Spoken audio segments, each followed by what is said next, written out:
Max Verstappen is running into problems with his Red Bull that not even the team's computers and sensors can detect. And Helmut Marko has just publicly admitted that the situation is out of control. What has emerged after the Hungarian Grand Prix isn't simply the story of a car that's hard to drive. It's something far more serious.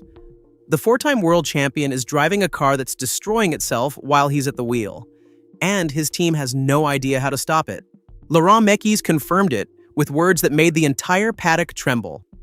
Max senses things that we can't measure with our current data and sensors. Think about it. The best driver in the world is fighting an invisible enemy that Red Bull's technology can't even see. The problem is called car degradation, and it's different from anything we've seen before in Formula One. We're not talking about tires wearing down or wings breaking after contact. We're talking about a car that loses performance lap after lap, as if it were melting beneath the driver. All it takes is an aggressive pass over a curb, a minor contact with gravel, or even just a gust of wind, and the entire aerodynamic balance of the RB22 goes into crisis. Downforce collapses, grip disappears, and the driver finds himself in a completely different car than the one he left the garage with just minutes before. And the terrifying thing is that this process is irreversible during the race. Once the damage happens, there's no going back. If you want to fully understand how serious the situation is, subscribe to the channel and leave a comment with your opinion, because what comes next is even more shocking. Verstappen said that as soon as he got out of the car in Parc Fermé after the race in Hungary, he immediately noticed visible damage to the vehicle. Damage that hadn't been caused by any accident, any contact with another driver, any driving error. The car had simply deteriorated on its own during the race due to the structural fragility of its aerodynamic components. And it wasn't the first time this season. It's a problem that keeps repeating race after race without Red Bull being able to find a solution. During qualifying in Budapest, the situation exploded dramatically.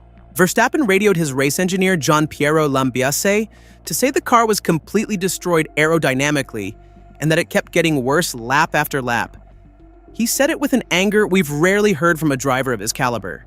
He called the entire weekend a bad joke.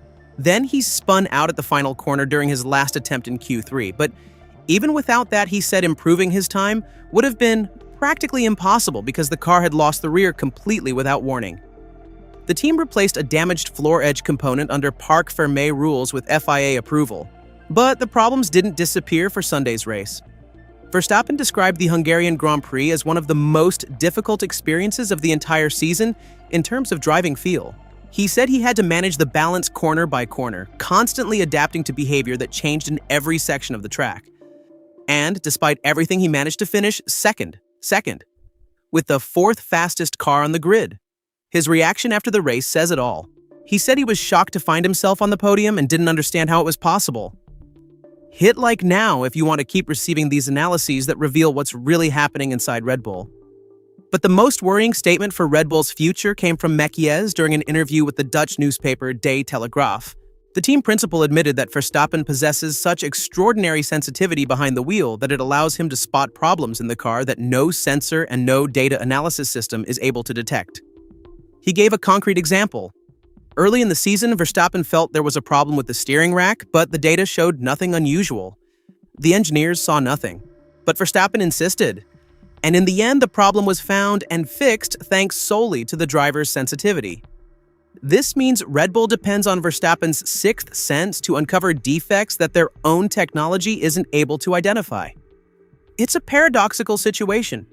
The team has the most sensitive driver in Formula One history, but doesn't have the technical tools to work at his level. Mekies also made an ambiguous statement that stirred up a lot of discussion in the paddock. He suggested that maybe Red Bull doesn't have worse degradation problems than its rivals, but simply has a driver more capable of perceiving them.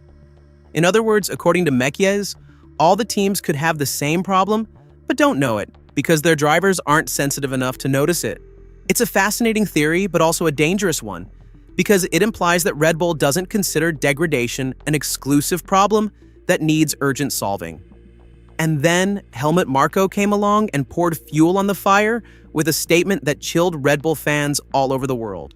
The team's consultant, who has worked alongside Verstappen for years and knows him better than almost anyone else in the paddock, gave an interview to the Austrian newspaper Kron that went around the world within hours.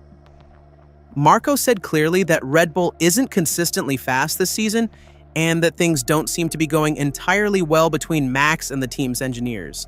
This is a huge revelation because it suggests there are internal tensions between the driver and the technical department over the direction of the car's development.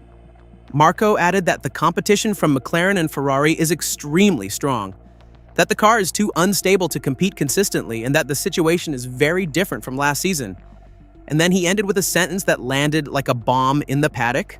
He said he certainly wouldn't bet on Red Bull being able to repeat last season's spectacular comeback in the second half of the championship. Marko doesn't believe Red Bull can bounce back this time, and when the man who built Red Bull's driver program and who discovered Verstappen says something like that publicly, the situation is truly dire. He also added an emotionally charged line, saying he sincerely hopes Verstappen stays with the team, which suggests that even he isn't sure the Dutch driver will still be at Red Bull next season. Ishak Hadjar, Verstappen's teammate who is running his first full season in Formula One, confirmed that the problems described by the Dutch champion are absolutely real and shared by both sides of the garage. He said that having exactly the same feedback as a four-time world champion is in a way reassuring, because otherwise he'd be asking himself some very serious questions about his own abilities as a driver. Hadjar explained that at the Hungaroring, it wasn't possible at any point during the weekend to find the ideal operating window for the RB22, and that he too struggled constantly with the handling in every session.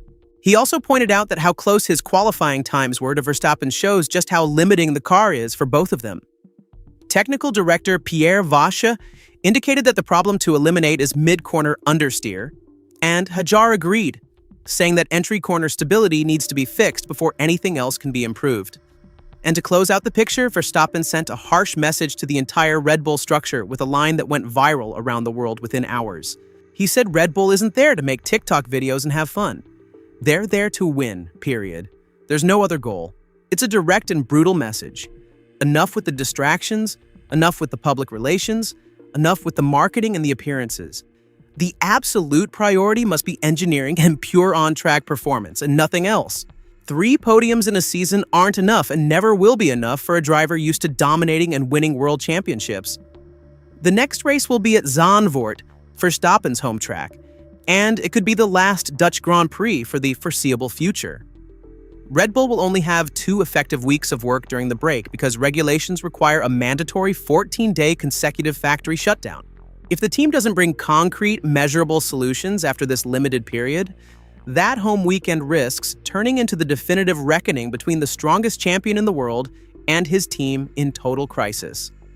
Share this video and stay on this channel, because every day new explosive revelations emerge about this unprecedented crisis in recent Formula One history, one that could change the fate of the 2026 championship forever.